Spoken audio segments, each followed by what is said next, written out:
Hey guys, Ryan here with another video. This is going to be a longer time control, slightly. This is 3 minutes with a 2-second delay. And it's because you guys asked for it in the last video. Some of you want to see longer time control so I could have better commentary at a slightly slower pace.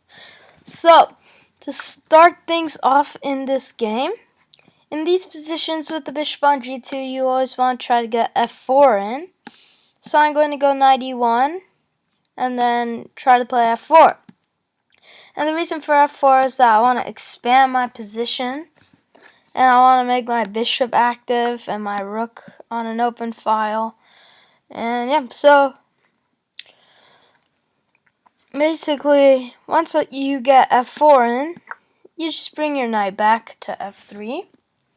Then my next move going to be just f takes e5 so that my rook has an open file that it can operate with. Now bishop e3 and knight e2. So knight e2 is for knight d4, then I play c3 and kick the knight out. I'll play queen d2. Attack with a threat is one of the rules you learn when you just start to play chess. It would be a good idea to learn the principles of the game before you start tackling chess. And there are some good books on it, like the first book of Paul Morphy. It's a really good book, and that's where I learned all the skills I have right now. Anyways, now my bishop is a monster on this g2 diagonal. I'm just going to bring my knight out of the way so my bishop can see freely. Then I'm going to play queen e2 to bring my queen to a better square on h5, where I'll put pressure on h6, on g6, and f5. He plays f4, but this gives me the e4 square.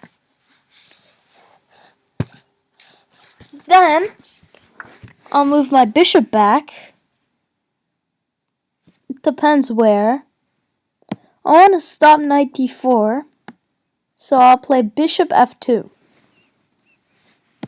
Then, if he takes my pawn on g3, I'll take back with the bishop, trade rooks, then bring my queen to h5, where my bishop is solid, my knight is poised to attack, and my other knight is ready to join the attack also. I'll move my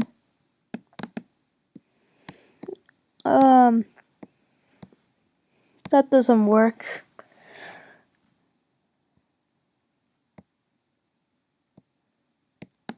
I'll give up the exchange. I'll play queen d2 again, then take with the rook. Yeah, then take with the rook. Then I'll bring my knight on e2 and maneuver it, and my bishop on e4 will stand strong, and it'll be hard for him to crack my position. Queen g2 also looks like a good idea. King h1 and rook g1, putting pressure on this g file here. King h1 to get my king out of the way, and prepare for rook g1. If he plays rook f1 check, I'll take and play king g2, so that my position, although worse, is hard to break down. So he plays queen g4, but since I'm down material, I don't really want to trade queens, so I go queen g2. My next move will be rook g1. And now I'm ready to get my queen out of the way and make a discovered attack on his queen through my rook. And I don't want to do that. Wait.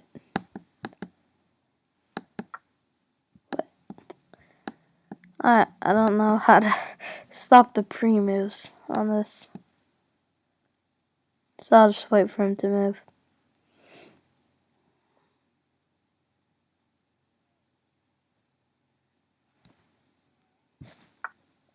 Okay. Now, I'll bring my queen to h3, where it's solid. My bishop on e4 is deadly. My knight is ready to jump into g6. My bishop is ready to move so that my rook can take the queen. Although my position is worse, it's still extremely solid and very hard to break down.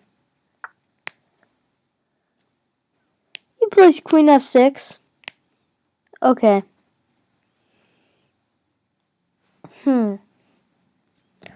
Now I play knight d5.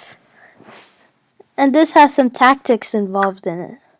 Once he takes, I'll go knight g6 check.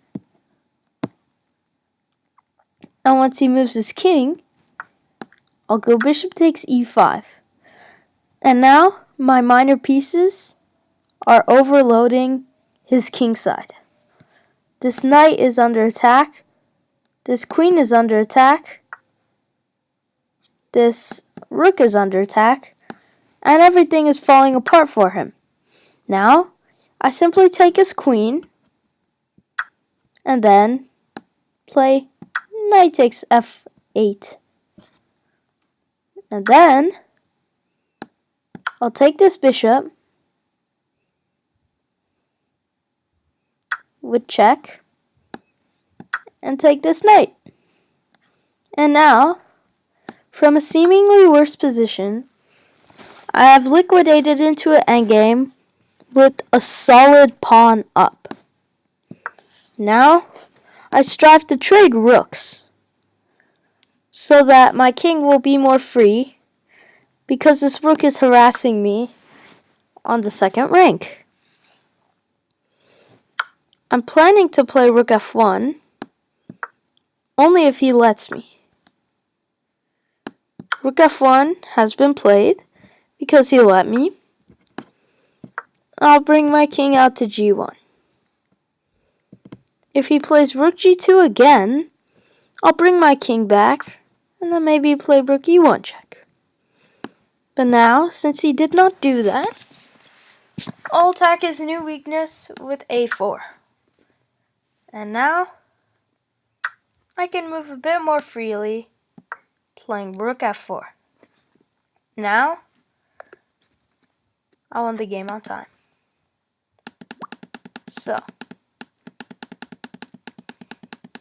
there were some better moves in this situation.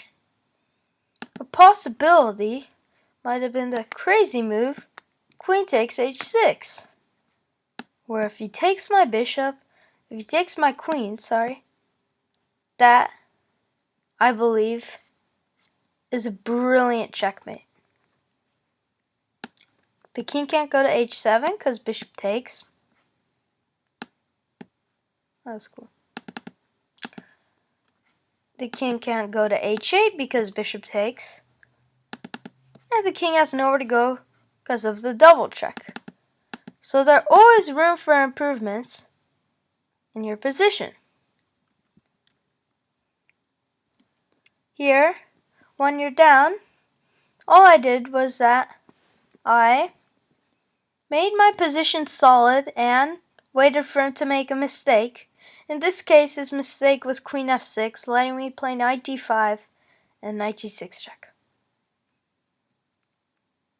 I hope you enjoyed this video, and stick around for more content like this.